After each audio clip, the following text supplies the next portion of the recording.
और अब बात उत्तराखंड की। पौड़ी गढ़वाल की खूबसूरत पहाड़ियों में 18 सितंबर 2022 की वो तारीख जब एक मासूम लड़की की हत्या कर दी गई। उस हत्याकांड ने झकझोर कर रख दिया न सिर्फ उत्तराखंड को बल्कि पूरे देश भर को। और अब 2026 है लेकिन इंसाफ की मांग आज भी उठ रही है। आज भी उत्तराखंड में बंद बुलाया गया ताकि अंकिता भंडारी को इंसाफ मिल सके। और सवाल अभी भी बना हुआ है कि वो वीआईपी कौन है, इस हत्याकांड के पीछे वो वीआईपी कौन है, उसका नाम कब उजागर होगा। हालांकि उत्तराखंड की धामी सरकार ने सीबीआई जांच की सिफारिश कर दी है लेकिन सवालों के जवाब अभी भी मिलने बाकी हैं। और यही वजह है कि लोगों का गुस्सा सड़कों पर दिखा, बंद का मिला जुला असर भी दिखा। लोग एक ही मांग कर रहे हैं, अंकिता भंडारी को इंसाफ और पूरा इंसाफ मिले और उस वीआईपी का नाम उजागर हो। एक रिपोर्ट आपको दिखाते हैं।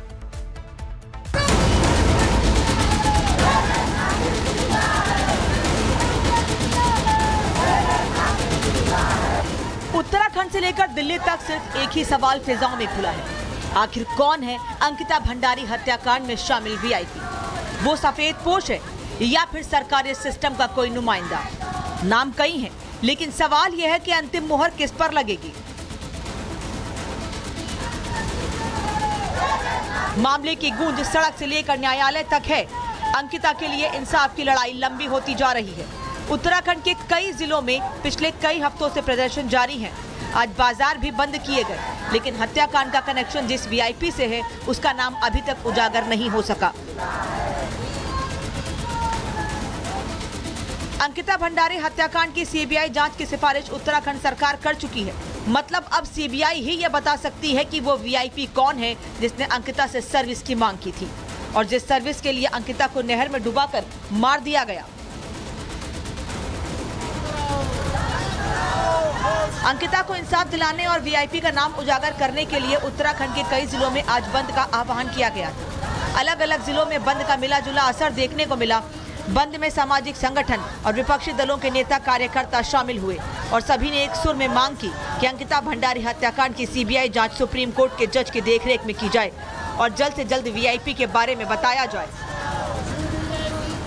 देहरादून में इस वक्त मैं मौजूद हूँ और तस्वीरें आप देखेंगे, एक तरफ प्रोटेस्टर्स प्रोटेस्ट कर रहे हैं अंकिता को न्याय दिलाने के लिए, वही आज उत्तराखंड बंद का आह्वान किया गया। लेकिन जो दुकानें खुली थी उन दुकानों के बाहर जब प्रदर्शन हुआ तो वो दुकानें भी अब आप देख रहे हैं कि जो दुकानदार है वो यहाँ पर शॉप्स बंद कर रहे हैं। दूसरी तरफ आप देखेंगे तमाम जो प्रोटेस्टर्स सिर्फ अनुरोध कर रहे हैं कि दुकानें आप यहाँ पर अपनी बंद कर दीजिए, दोपहर 2 बजे तक के लिए बंद कर दीजिए। और वही तस्वीर आप यहाँ पर देख रहे हैं कि प्रोटेस्टर्स के उसको बोलने पर जो दुकानें हैं वो यहाँ पर बंद कर रहे हैं। 18 सितंबर 2022 को अंकिता की हत्या की गई थी। पुलिस और एसआईटी तो हत्याकांड में किसी वीआईपी के शामिल होने से मना करती रही, लेकिन अभिनेत्री उर्मिला सनावर ने ऑडियो जारी कर कई लोगों पर आरोप लगा दिए, जिसके बाद मामले ने एक बार फिर तूल पकड़ लिया और उत्तराखंड सरकार को सीबीआई जांच की सिफारिश करनी पड़ी। लेकिन सीबीआई जांच की सिफारिश के बावजूद लोगों का आक्रोश कम नहीं हो रहा है। आप लोग क्या बंद कर रहे हैं दुकानें प्रोटेस्ट को देखते हुए? सर देखो, सपोर्ट तो पूरा है, उनका सपोर्ट हम भी करेंगे। ऐसा तो पता नहीं था कि आज ऐसा कुछ अनाउंस हुआ नहीं है। न्यूज़पेपर का था वो भी साइलेंटली रहा। अगर अनाउंस होता तो हम लोग भी ओपन ना करते। मतलब अपनी मर्जी से कर रहे हैं किसी? नहीं, दबाव नहीं है, सपोर्ट है सर, ये सपोर्ट है। देखिए पुलिस भी है लेकिन लगातार हाथ जोड़कर जो प्रोटेस्टर्स हैं वो इस तरीके से आपको देहरादून में नजर आ जाएंगे और वो लगातार दुकानें बंद करने के लिए बोल रहे हैं। और आप तस्वीरें देखेंगे, जो दुकानें यहाँ पर सुबह के समय खुली थी वो अब यहाँ पर बंद हो रही है। और आप देखेंगे पुलिस बल भी हालांकि यहाँ पर है और लगातार हाथ जोड़कर जो दुकानदार है उनके सामने ये प्रोटेस्टर्स खड़े हुए हैं और दुकान बंद करने के लिए बोल रहे हैं। और तस्वीरें आप देखेंगे कि जो दुकानदार है वो भी यहाँ पर अब दुकान जो है वो बंद कर रहे हैं। हालांकि आप तस्वीरों में देखते चलिए, एक तरफ सड़कों पर तमाम जो बड़ी संख्या में महिलाएं हैं वो यहाँ पर खड़ी हुई आपको नजर आ जाएंगी। मार्च निकाला जा रहा है, जो दुकानें खुली है उन दुकानों को बंद कराने के लिए जो बातें हैं वो कर रही है। और दूसरी तरफ आपको अगर मैं तस्वीरों के जरिए दिखाऊं तो आप क्या शांतिपूर्ण तरीके से? देखिए, हम इनसे अनुरोध कर रहे हैं, शांतिपूर्ण तरीके से ही बंद का आह्वान किया गया है। हम कोई जोर जबरदस्ती नहीं कर रहे हैं। हम कह रहे हैं कि एक दिन अंकिता के लिए आप बंद कीजिए, पूरा पहाड़ बंद है। दरअसल 22 दिसंबर 2025 को अभिनेत्री उर्मिला सनावर ने सोशल मीडिया पर पहला ऑडियो जारी किया और दावा किया कि वो अंकिता हत्याकांड के कथित वीआईपी का नाम जानती हैं और इसके पुख्ता सबूत भी हैं। 7 जनवरी 2026 को उर्मिला सनावर ने देहरादून पुलिस के सामने बयान दर्ज कराए। साथ ही एसएसपी कार्यालय पहुंचकर देहरादून एसएसपी से सुरक्षा की मांग की। 8 जनवरी 2026 को हरिद्वार में उर्मिला सनावर से एसआईटी ने कई घंटों पूछताछ की और 9 जनवरी 2026 को सीएम पुष्कर सिंह धामी ने अंकिता भंडारी केस की जांच सीबीआई से कराने की सिफारिश कर दी। उर्मिला से पूछताछ तो हुई, लेकिन वीआईपी का नाम अभी तक सामने नहीं आया। उर्मिला ने दावा किया कि उन्होंने सबूत एसआईटी को सौंप दिए हैं, लेकिन सवाल जस के तस हैं। क्या सीबीआई उस वीआईपी के नाम से पर्दा उठाएगी जिसके लिए अंकिता की हत्या कर दी गई? गुमनाम वीआईपी आखिर है कौन, जिसका नाम उर्मिला ने लिया, वो या फिर कोई और? Bureau report, Republic Bharat. और अब बात उत्तराखंड की। पौड़ी गढ़वाल की खूबसूरत पहाड़ियों में 18 सितंबर 2022 की वो तारीख जब एक मासूम लड़की की हत्या कर दी गई। उस हत्याकांड ने झकझोर कर रख दिया न सिर्फ उत्तराखंड को बल्कि पूरे देश भर को। और अब 2026 है, लेकिन इंसाफ की मांग आज भी उठ रही है। आज भी उत्तराखंड में बंद बुलाया गया ताकि अंकिता भंडारी को इंसाफ मिल सके। और सवाल अभी भी बना हुआ है कि वो वीआईपी कौन है, इस हत्याकांड के पीछे वो वीआईपी कौन है, उसका नाम कब उजागर होगा। हालांकि उत्तराखंड की धामी सरकार ने सीबीआई जांच की सिफारिश कर दी है, लेकिन सवालों के जवाब अभी भी मिलने बाकी हैं। और यही वजह है कि लोगों का गुस्सा सड़कों पर दिखा, बंद का मिला जुला असर भी दिखा। लोग एक ही मांग कर रहे हैं, अंकिता भंडारी को इंसाफ और पूरा इंसाफ मिले और उस वीआईपी का नाम उजागर हो। एक रिपोर्ट आपको दिखाते हैं।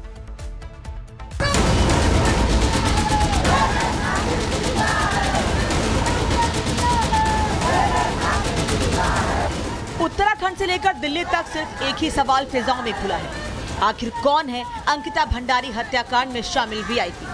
वो सफेद पोश है या फिर सरकारी सिस्टम का कोई नुमाइंदा? नाम कई हैं, लेकिन सवाल यह है कि अंतिम मुहर किस पर लगेगी? मामले की गूंज सड़क से लेकर न्यायालय तक है। अंकिता के लिए इंसाफ की लड़ाई लंबी होती जा रही है।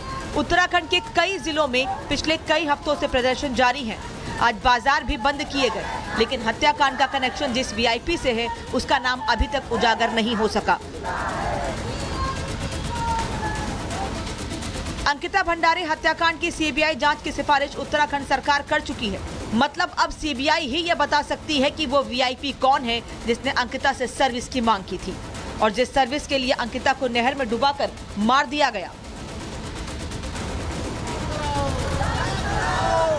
अंकिता को इंसाफ दिलाने और वीआईपी का नाम उजागर करने के लिए उत्तराखंड के कई जिलों में आज बंद का आह्वान किया गया था। अलग अलग जिलों में बंद का मिला जुला असर देखने को मिला। बंद में सामाजिक संगठन और विपक्षी दलों के नेता कार्यकर्ता शामिल हुए और सभी ने एक सुर में मांग की कि अंकिता भंडारी हत्याकांड की सीबीआई जांच सुप्रीम कोर्ट के जज की देखरेख में की जाए और जल्द से जल्द वीआईपी के बारे में बताया जाए। देहरादून में इस वक्त मैं मौजूद हूँ और तस्वीरें आप देखेंगे, एक तरफ प्रोटेस्टर्स प्रोटेस्ट कर रहे हैं अंकिता को न्याय दिलाने के लिए, वही आज उत्तराखंड बंद का आह्वान किया गया। लेकिन जो दुकानें खुली थी उन दुकानों के बाहर जब प्रदर्शन हुआ तो वो दुकानें भी अब आप देख रहे हैं कि जो दुकानदार है वो यहाँ पर शॉप्स बंद कर रहे हैं। दूसरी तरफ आप देखेंगे तमाम जो प्रोटेस्टर्स सिर्फ अनुरोध कर रहे हैं कि दुकानें आप यहाँ पर अपनी बंद कर दीजिए, दोपहर 2 बजे तक के लिए बंद कर दीजिए। और वही तस्वीर आप यहाँ पर देख रहे हैं कि प्रोटेस्टर्स के उसको बोलने पर जो दुकानें हैं वो यहाँ पर बंद कर रहे हैं। 18 सितंबर 2022 को अंकिता की हत्या की गई थी। पुलिस और एसआईटी तो हत्याकांड में किसी वीआईपी के शामिल होने से मना करती रही, लेकिन अभिनेत्री उर्मिला सनावर ने ऑडियो जारी कर कई लोगों पर आरोप लगा दिए, जिसके बाद मामले ने एक बार फिर तूल पकड़ लिया और उत्तराखंड सरकार को सीबीआई जांच की सिफारिश करनी पड़ी। लेकिन सीबीआई जांच की सिफारिश के बावजूद लोगों का आक्रोश कम नहीं हो रहा है। आप लोग क्या बंद कर रहे हैं दुकानें प्रोटेस्ट को देखते हुए? सर देखो, सपोर्ट तो पूरा है, उनका सपोर्ट हम भी करेंगे। ऐसा तो पता नहीं था कि आज ऐसा कुछ अनाउंस हुआ नहीं है। न्यूज़पेपर का था, वो भी साइलेंटली रहा।